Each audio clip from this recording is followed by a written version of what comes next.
how have you you've already started to do that. Like you're established as an actual brand now, and now it sounds like you got 3 or 4 companies or channels of revenue. Why don't you talk a little bit about how you've managed to do that as well?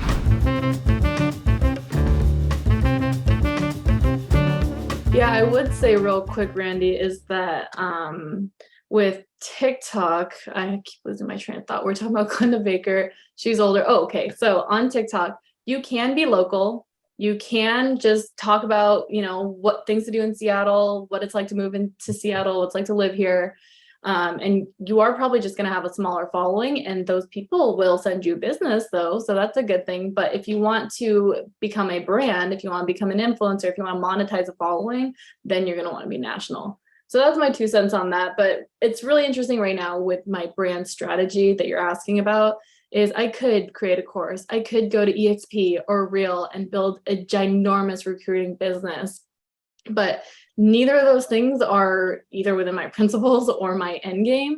So I really want my monetization of my social media to be passive. So I'm doing a lot of affiliate right now. I'm doing a lot of brand deals. I'm doing YouTube, working on monetizing that and just getting that to where social media is paying me a good amount of money every month, and I can do what I want and keep helping people that way. And to kind of excite people, right? What does a brand deal look like? And like, how many followers would it require to do that? I mean, I've heard 5,000 and you could do it. Oh yeah. I've seen people with less than 10,000 followers making pretty good money on brand deals, because like I said before, when you're just like local, you're super niche down.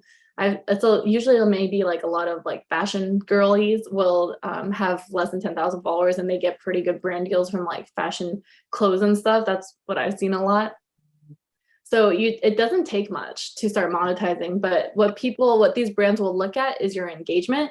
So you could have 500,000 followers, but if you have no engagement and it just looks like you bought them, then you're not going to get paid very much. They're not going to see those metrics. That's what they go off of to determine how much you're worth.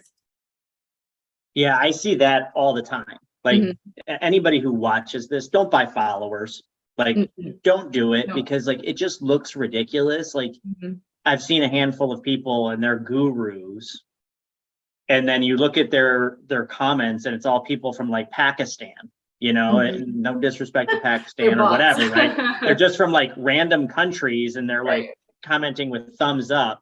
And then you look at it, it's like you have 50,000 followers and you have 5 comments. Right. Like, exactly. I mean, I think that the average person can see that.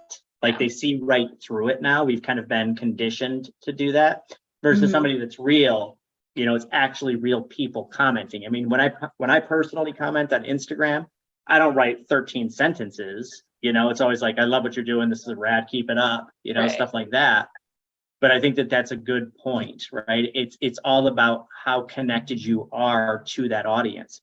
In a brand deal, let's just say you got 5,000, 10,000 followers. How much could an agent potentially earn off of that? 5 to 10,000 followers. I would say you could be definitely in like the $2 to $5 grand range for a set of videos, maybe 2 to 3 videos.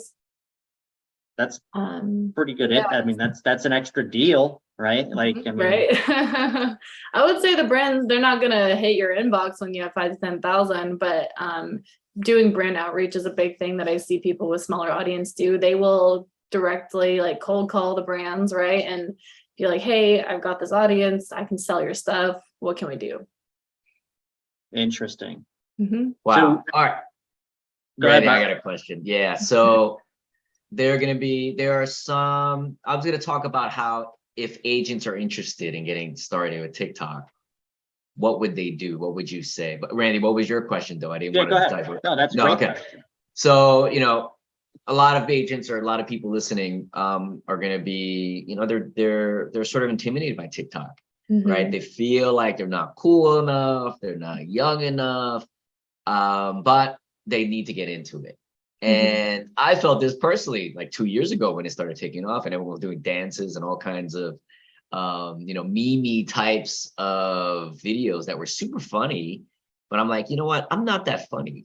And I'm intimidated by this, and I'm not going to dance, and I'm not going to do all the text and everything else the labels on there to make it entertaining and then add the music. But tell us, like, if an agent that's on this now is interested in using TikTok to build their business, first of all, would you approach it that way? And it doesn't sound like you want to exactly approach it that way. Don't do it to build your business, right? But how would you give advice to someone who's a little intimidated by TikTok to get going with it? No, that's a really good question. And I don't think that, I don't think it doesn't work for real estate agents. We have so many people who are killing it and getting lots of more business than me from TikTok. And I would say just find out what your niche is, right? So even within real estate, there's a lot of different niches you could follow. You could be like the funny realtor like Zachary Loft, who tells all these stories and ties it back to real estate. You could be the storyteller like Glenda, who through her videos, you can see all these years and decades of experience and how she's a great person to be around. You could be like me, who is talking to the younger generations, strictly like based on my experience so far and documenting my real estate journey. I see a lot of younger realtors who are doing that kind of thing. Is they're like, here's my first week in real estate, what happened? Here's my first month in real estate. And that's kind of pointing towards like the brand deal influencer affiliate marketing side. They want to eventually sell some sort of course. So if you're building your agent business, I would say just get on there, think about what kind of value you can provide. What do people need to know? When I started, I was like, okay, what do people my age need to know about this real estate? I just made $100,000 at 19 years old. What do people need to know so they can do this too? And I didn't have any particular goal, especially not to like attract clients. That kind of content doesn't attract clients. That kind of content attracts employees or new team members or affiliates. So figure out which direction you want to take and just get on there and start making some videos. Honestly, it's not hard. You can start by following trends and doing trending audios and lip syncing or whatever it is. You can and then just some details though, like, okay, you make a video, you find your niche, and you make something. Now they post it, and sometimes what happens is crickets. Right. No one's watching it. You're not getting any new followers, right? So how does someone get started? How do you give people motivation? What are the tricks or tips on how to get those followers and get it seen? Yeah, I mean, the funny thing is you never know which video is going to go off. Sometimes I post a video expecting less than 10,000 views and then it gets 8 million. So Gary 8 million views. What video was that? That was my highest viewed video. I actually got a Business Insider blog written about it. It was about house what hacking. video was that? Well, it's actually so funny, and I will get back to your question, but okay, it was a video about house hacking. It was like a back and forth conversation with myself. I'm like, hey, your house is awesome. How much do you pay to live here? I live $200 a month to live. I pay $200 a month to live here. What? How do you pay $200? Oh, I'm renting out the upstairs, downstairs, blah, blah, blah. Right. And I got 8 million views. And I think it was something like 20,000 comments, absolutely hating on the video and saying it was like these people who were totally against landlords. And they're like, this is why there's a housing crisis. You're just leeching off people. You're living for free. You're making them pay your mortgage. You didn't even do anything, etc. Right? Like totally tone deaf. But it blew up, and that was fine with me. And then this guy from Business Insider hit me up and he wrote an article about how people are like complaining about house hacking, which is so interesting because how about the apartment owner of the apartment that you live in of 200 units? You know what I mean? Right. Yeah, I mean, it seems like people that are hating, because if they were a landlord and you own the place, what would you do? I mean, would you not? If you own the place, would you not rent it? I don't understand. So, well, I think it's really ironic because it's like here I am with my house that I'm living in and renting out rooms, but there are hedge funds with thousands of units. Oh yeah. But to answer the question about what real estate agents should do. Like after you make the video, you post it. How do you get it seen? Hashtags. What are the tricks and tips do you use to get it in people's? The way to get it seen, and this is a good question because I do see people, like I'll see people months on end, they're posting every single day about like stuff that no one cares about. So that's the first thing, is like, it has to be valuable. It has to be, you have to be high energy. My mentor Thatch, I mean, everyone knows him. He's got a couple million followers. His videos are super high energy, super engaging, real numbers, really, what's that word? Like flashy background. Like he does it with his Rolls Royces and his mansions, etc. He talks about don't buy the nice house, buy the fixer. So something to look at and something to hear, that's like the two things. And when people are watching video, they need to see like a really good background or something interesting about what you got going on. And then your audio needs to be good. But Gary Vee right now is saying that you need to post 4 times a day to get big on TikTok. This year, it's harder to get big on TikTok than it was in previous years because it's getting so saturated and popular.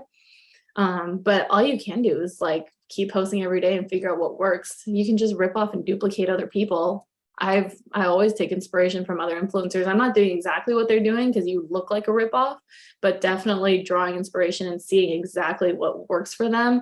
What kind of hooks are they using? What kind of call to actions are they using? Why did this video of theirs blow up and get 500,000 views when their last one only got 3,000?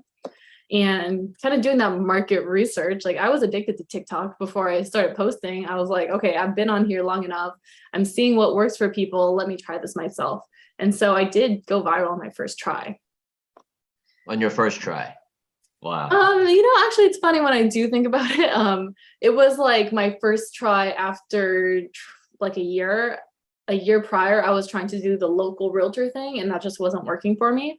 So I was like, okay, let me get on here and talk about my story. Like, this is pretty unusual. People around me are telling me I'm killing it. Let me see if I can do something with this.